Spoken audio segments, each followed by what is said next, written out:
So yun, good day mga paps, mga padyak. Nakikita nyo ba tong hawak-hawak ko mga paps? Nakita nyo naman, napaka-pogi na chainring mga paps. Yan, so meron tayo ngayon dito na Paps Pro 3, dumating na mga paps. Ang dami nag-aabang nito. Yan. Meron tayo dito, nilagay ko na sa XT na crankset. Ito yung latest na XT mga paps. Yan, tong chainring natin, pwede to sa mga Jore, SLX, XT, XTR mga paps.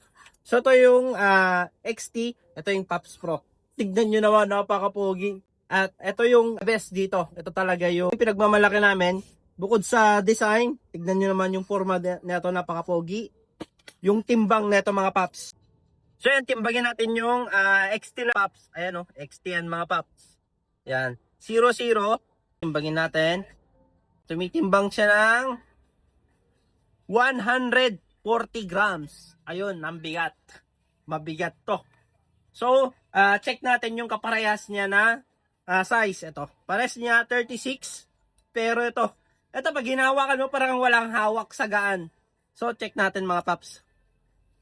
Ayan o, tumitimbang lang siya ng 70 grams. Ayan, kumbaga doble yung bigat nito sa XT. Ayun o. So, available din tayo sa 38 naman natin. Tumitimbang naman siya ng 75 grams. Napakagaan. Meron din tayong 40 teeth mga paps. Tumitimbang din siya ng 85 grams. Meron din tayong 34 teeth mga paps. Ayan, pwede. Itong design natin pwede sa mga hilig lang magbike at saka meron tayong pangratratan yung mga 40 teeth. So 34 naman tayo mga paps. Ito napagaan, literal 70 grams lang din.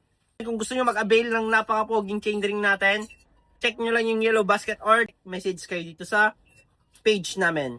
Price na ito mga paps, sa orange app natin 950 pesos, sa blue app natin 850, sa TikTok natin syempre yung pinakamura 780 pesos lang mga paps. Ayan, thank you.